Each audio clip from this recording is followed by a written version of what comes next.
আপনারা যারা জব নিয়ে অস্ট্রেলিয়া যেতে চান বা সপরিবারে অস্ট্রেলিয়াতে সেটেল হতে চান, তাদের যদি খুব সহজে অস্ট্রেলিয়া যাওয়ার কোনো সুযোগ আপনাদের সামনে আসে, তাহলে আপনারা কিন্তু অনেকেই সেটাকে গ্রাব করে নিতে চান। সেরকমই বিভিন্ন রকম অ্যাড আপনার সামনে চোখে পড়তে পারে। তো এ ধরনের অফার কতটুকু সত্য বা কী হতে পারে, রিসেন্টলি সিআইডির তদন্তে এরকম একটা চাঞ্চল্যকর তথ্য উঠে এসেছে। তাই আজকে আলোচনা করব যে কিভাবে অস্ট্রেলিয়ার জব ভিসা নিয়ে প্রতারণা হয়।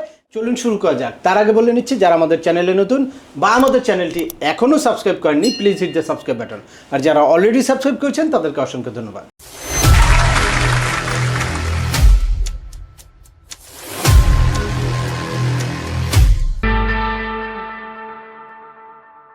Welcome back. আপনাদের সাথে আছে আমি সিএম আমিনুল বাহার। আমাদের এই চ্যানেলে ইউএসএ, কানাডা, অস্ট্রেলিয়া, ইউকে সহ ইউরোপের বিভিন্ন দেশের ভিজিট, পড়াশোনা, ওয়ার্ক পারমিট এবং মাইগ্রেশন সংক্রান্ত বেশ কিছু আপডেটেড ইনফরমেশন আছে। আপনারা যারা যেই টপিক্সে ইন্টারেস্টেড, দয়া করে ওই রিলেটেড সকল ভিডিওগুলো দেখবেন। এরপর ছোটোখাটো প্রশ্ন থাকলে ভিডিওর নিচে কমেন্টস করবেন। আর তারপরেও একান্ত কোনো ব্যক্তিগত পরামর্শ বা আমাদের কোনো সার্ভিস নিতে চাইলে ডিসক্রিপশানে থাকা হোয়াটসঅ্যাপ নাম্বারে অ্যাপয়েন্টমেন্ট বুক করে সরাসরি যোগাযোগ করতে পারেন। অ্যাট দ্য সেম টাইম আমাদেরকে ইমেল করতে পারেন এবং আমাদের ইউটিউব, ফেসবুক ও ওয়েবসাইটগুলো ফলো করে সবসময় আমাদের সাথে যুক্ত থাকতে পারেন। এনিওয়ে, চলে আসি আজকের মূল আলোচনায়। প্রথমেই আমরা দেখি যে এই নিউজটার মাধ্যমে আমরা জানতে পারলাম যে এই যে একটা সংঘবদ্ধ চক্র বাংলাদেশে মানুষের এই অস্ট্রেলিয়া যাওয়ার স্বপ্নকে পুঁজি করে মানুষের কাছ থেকে লাখ লাখ টাকা হাতিয়ে নিচ্ছে। সম্প্রতি সিআইডি রকিবুল এবং রনি ইসলাম নামে দুইজনকে নীলফামারী থেকে গ্রেফতার করেছে।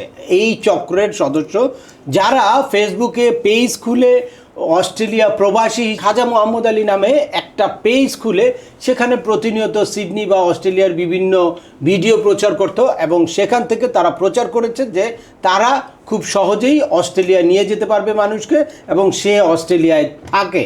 তো তারপর সাধারণ অনেকেই হয়তো তাদের সাথে যোগাযোগ করেছে। এর মধ্যে ওমান প্রবাসী একজন তাদের সাথে যোগাযোগ করে স্টেপ বাই স্টেপ বিভিন্নভাবে তাদেরকে 1.5 লাখ টাকার বেশি অলরেডি জমা দিয়ে তারপর প্রতারিত হয়েছে। একটা সময় গিয়ে তাদেরকে কোনো রকম কোনো জব অফার বা কোনো রকম ভিসা না দিয়ে তারা তাদের মোবাইলগুলো বন্ধ করে দিয়েছে। তারপর সে যাত্রাবাড়ি থানায় মামলা করার পরে সিআইডি এই তদন্ত করে এই জিনিসটা উদ্ঘাটন করেছে। তো আপনাদের সামনেও এ ধরনের বিভিন্ন রকম চটকদার বিজ্ঞাপন আসতে পারে বা কোনো সোশ্যাল মিডিয়ার কমন ফেস এরকম হতে পারে। আমার নামে অনেকেই ভুয়া পেজ খুলে তারপর এ ধরনের প্রতারণা করতে পারে। সুতরাং আমার নামে কোনো পেজ থেকেও এ ধরনের অফার যদি আপনাদেরকে দেওয়া হয় তাহলে আপনারা কিছুতেই সেটা বিশ্বাস করবেন না। তো এখন আসি যে এই যে প্রতারণাগুলো করে, এটা আপনারা কিভাবে বুঝবেন বা প্রতারকদের চেনার উপায়টা কি? এই প্রতারকরা ম্যাক্সিমাম অনলাইনে সোশ্যাল মিডিয়াতে আপনাদেরকে বিভিন্ন প্রলোভন দেখিয়ে তারপর টাকা পয়সা হাতিয়ে নিতে চেষ্টা করবে, টাকা পয়সা চাইবে।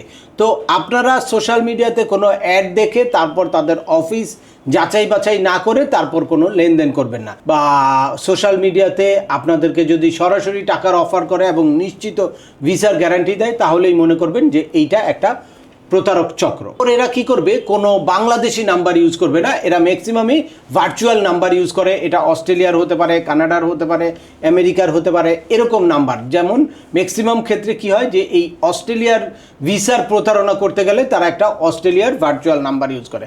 আর ওই নাম্বারটা দেখেই আপনারা মনে করেন যে এইটা নিশ্চয়ই সে অস্ট্রেলিয়াতে থাকে। এরপর যারা আপনাদেরকে বড় বড় অ্যামাউন্ট বিকাশ, রকেট বা কোনো মোবাইল অ্যাপের মাধ্যমে টাকা পয়সা লেনদেন করতে বলবে, তখনও আপনারা বুঝবেন যে এইটাও একটা প্রতারক চক্র।